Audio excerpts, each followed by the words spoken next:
Yang sampai sekarang yang ditanyakan oleh seluruh rakyat Indonesia, kenapa ijazahnya diambil 2 hari sebelum pengumuman? Itu pertanyaan.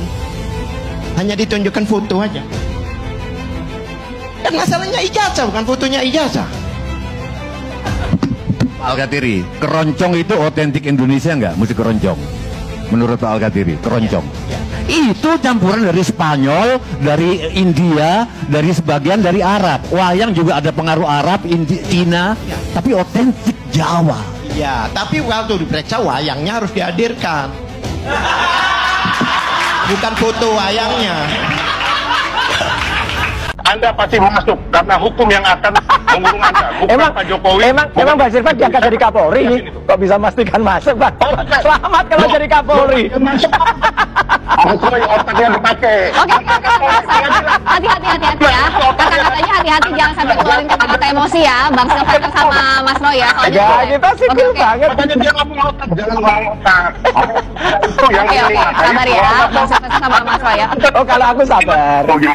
Kelihatan kok. Oke, sebentar. Siapa yang punya? Jadi kegagalan para pembela Jokowi dalam soal ijazah ini itu seolah-olah itu mau menegakkan benang basah, dan basahnya itu basah kena oli itu. Nah, coba aja negakin benang basah kena nggak pernah kering itu. Jadi kemampuan berpikir dari mereka yang membela Jokowi akhirnya dipertontonkan dalam bentuk kedunguan karena berupaya untuk membela sesuatu yang bahkan membuat kalimat sederhana aja udah nggak bisa.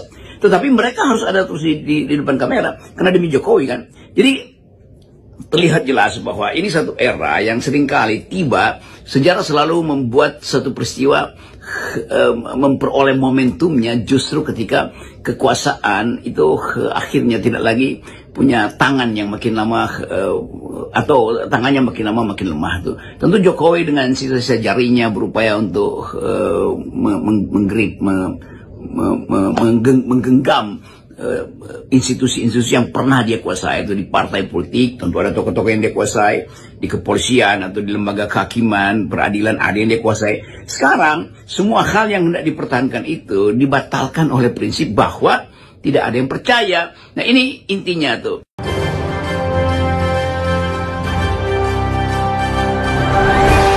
Nah, Rismon Sianipar ya berpotensi dianggap bisa mengancam negara.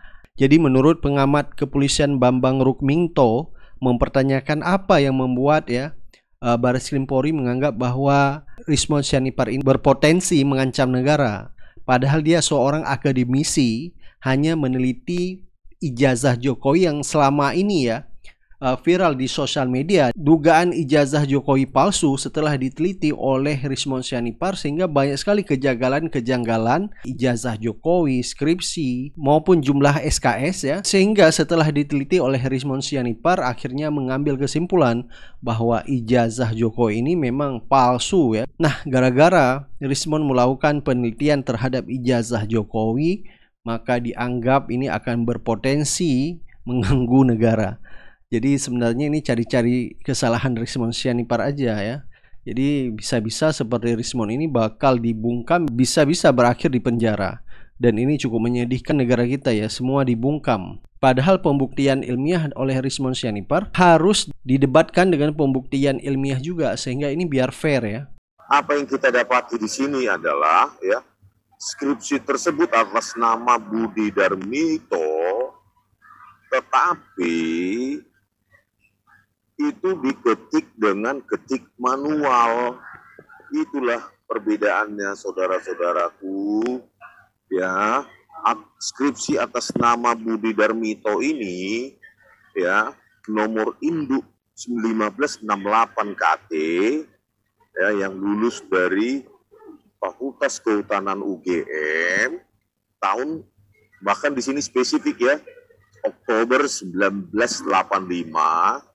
Itu lembar pengesahan skripsinya, sama-sama UGM, sama-sama Fakultas Kehutanan, tetapi lembar pengesahan skripsinya terkait dosen pembimbingnya itu diketik manual. Itulah teknologi pada tahun 1985. Itulah normalitas yang terjadi. Kan sudah saya bandingkan ke lembar pengesahan skripsi, sejumlah dokumen lain ya. Dari UII juga sudah saya tampilkan kan, dari UII. Nah, dari UII ini tahun 88, Universitas Islam Indonesia atas nama Syahrizal, Fakultas Hukum, 6 Mei 1988. Ya. Di situ lembar pengesahan skripsinya tahun 88, Universitas Islam Indonesia pun masih pakai mesin ketik. Pertanyaannya adalah, mengapa di lembar pengesahan Joko Widodo, lembar pengesahan skripsi Joko Widodo itu ya, kenapa pakai word processor modern dengan teknologi string adjustment yang sangat kompleks ya, sehingga dia rata tengah sempurna, dots per incinya sangat tinggi. Ini loh yang saya apakan. Jadi saya bukan atas nama kebencian, ya. Jadi ya kita kan mempertanyakan bagaimana ada teknologi yang secantik ini menciptakan lembar pengesahan skripsi Joko Widodo 1681 KT. Apakah dia lulus dulu baru dicetak skripsinya tahun 2000-an atau bagaimana? Kalau enggak ya mengaku saja Pak Jokowi maupun UGM, ya kan, pihak UGM. Janganlah ya mempermalukan diri, kan gitu. Konferensi pers kasus korupsi, uang hasil korupsinya ditampilin. Konferensi pers kasus pembunuhan, senjatanya ditampilin. Konferensi pers kasus pemalsuan uang, lengkap, uang hasil cetakan sama alat cetaknya ditampilin. Giliran konferensi pers kasus ijazah palsu, ya ditampilin cuma fotokopiannya doang. Itu pun cuma di layar di belakangnya tuh, kocak polisi.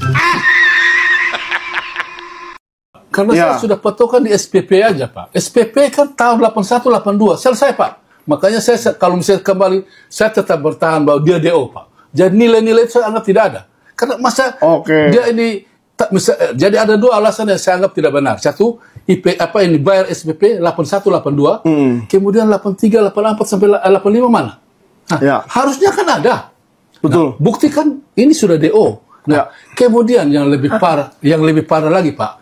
KKN menurut di Pidum adalah dia laksanakan KKN di tahun 83 di kecamatan ini Wonosegoro. Iya.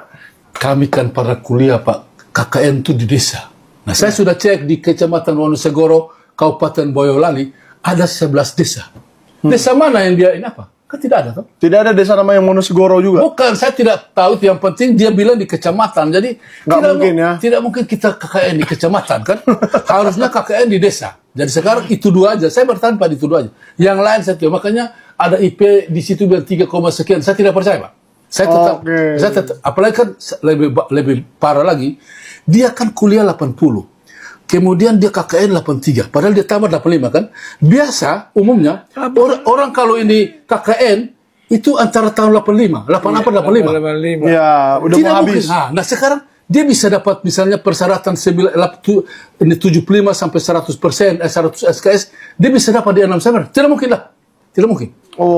Tidak mungkin dia dapat. Kan persyaratan untuk mengambil SKS kan, mengambil ini KKN kan harus SKS-nya sekian 75 ke atas. Nah, sekarang kalau 8183 dia ke sana, dia harus bayar dulu SPP kan? Tidak bayar. Kalau kau tidak bayar, kau bisa KKN.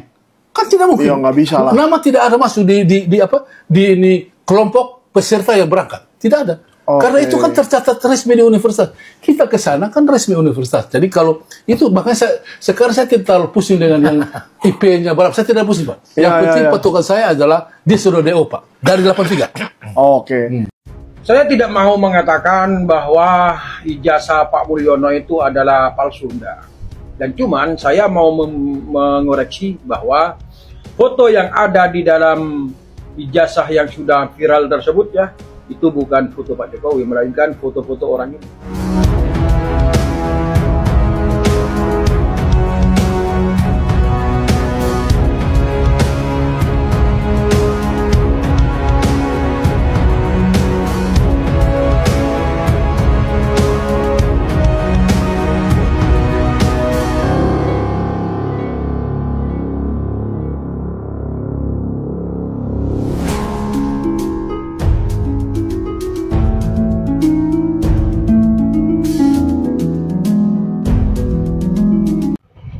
Saudaraku, coba perhatikan foto-foto dokumen milik Jokowi.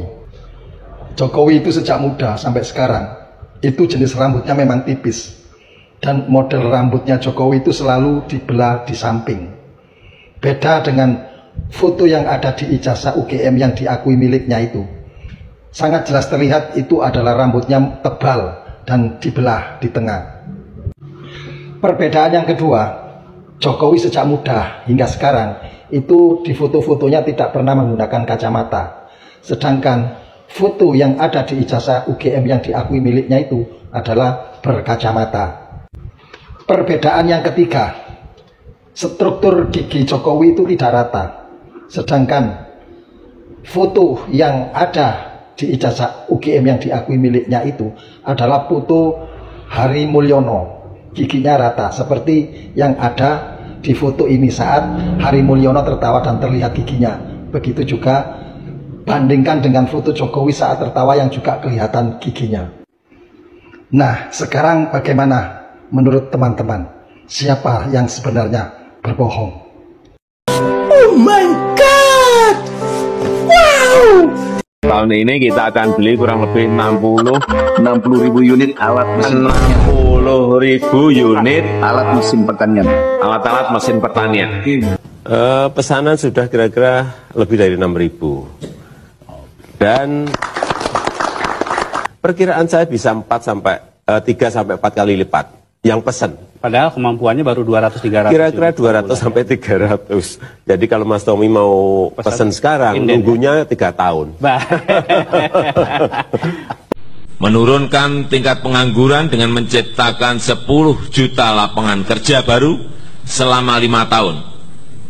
Dan bantuan dana 10 juta per tahun untuk UMKM atau koperasi. Telah datang dari Korea beberapa bulan yang lalu 30 investor. Dari Jepang kurang lebih 40 investor. Dan dari Singapura 120 investor sudah ke sini. Jauh-jauh mereka ke sini pasti ada kalkulasinya, pasti ada hitung-hitungannya. Kemarin juga baru saja dari Uni Emirat Arab juga datang. Ini masalah komitmen. Kita berkomitmen, penguatan KPK itu harus real. Penguatan KPK ini harus real. Seperti apa? Ya, tambah anggarannya. Kalau perlu hitungan kami, kalau ekonomi ini bisa tumbuh di atas 7 bisa 10 kali lipat. Apakah itu tambah. Kemudian penyidiknya juga tambah. Kurangan berapa? 1.000 penyidik, tambah 1.000 penyidik.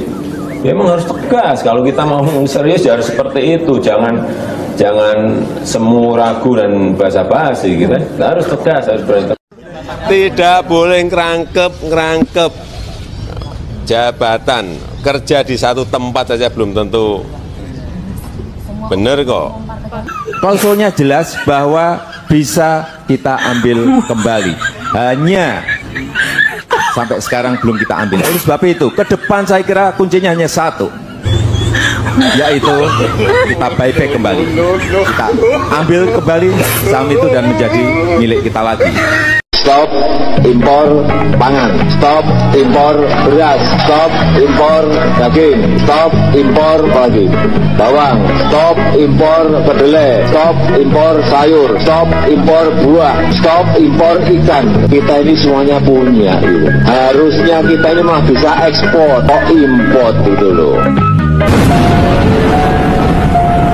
Saya selalu menyampaikan kepada anak-anak saya untuk bekerja mandiri dan bertanggung jawab, tetapi tidak ikut dengan proyek-proyek yang berkaitan dengan negara. Nggak boleh. Sejak saya jadi wali kota, gubernur, saya sampaikan, presiden saya sampaikan, tidak untuk itu. Kalau anak-anak saya gimana, senangnya sampai sekarang di bisnis semuanya. Di bisnis meskipun ya bisnisnya bisnis kecil-kecilan. Saya dari awal itu saya nggak pernah berpolitik, nggak pernah ikut tim sukses. Mengusulkan dan mendukung Mas Gibran Rakabuming Raka untuk kita pasangkan dengan Pak Prabowo sebagai bakal calon presiden Republik Indonesia. Nanti mulai agak meroket itu September, Oktober, November, Desember, gini-gini. Final space station crew compartment that brings a bay with Gubernur, Bapak Ibu Bupati, Wali Kota tidak mengintervensi apapun. Dan juga minta jangan sampai memihak, pastikan ASN itu netral. Presiden itu boleh loh kampanye. Presiden itu boleh loh memihak. Tapi sekali lagi Pak Kesmujo, saya mengaturkan banyak terima kasih karena bimbingan Bapak di jurusan teknologi kayu, saya bisa menyelesaikan skripsi saya, meskipun saya lupa juga bolak-baliknya berapa kali. Karena begitu maju dibentak balik, begitu maju dibentak kok galak sekali. Sebenarnya Pak Kasmujo ini Ya memang bukan pembimbing skripsi, Pak Kasmujo memang bukan pembimbing skripsi. Menyerahkan berkas ijazah asli, baik yang universitas sama yang SMA, SMP, SD, kita berikan. Sampai sekarang masih di sana ijazahnya. Fotokopi. Tadi saya jelaskan fotokopi. Fotokopi ya. Ada sudah data di kantongan saya. Data di Kementerian Keuangan ada. Di situ dihitung ada 11.000 triliun yang disimpan di luar. Di kantong saya beda lagi, lebih banyak. Obligasi daerah? Obligasi itu apa sih? Surat utang, Pak. Lah ya, oh duitnya aja banyak, ngapain harus ngutang-ngutang? Dibatalin ya, Pak? Hah? Dibatalin. Nggak tahu saya nggak tahu obligasi apa, untuk apa nggak ngerti, saya belum ngerti itu. Tapi kita harus ngerti silpa kita aja 6 triliun.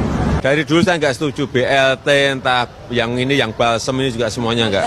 Saya dari dulu memang paling tidak senang bantuan tunai.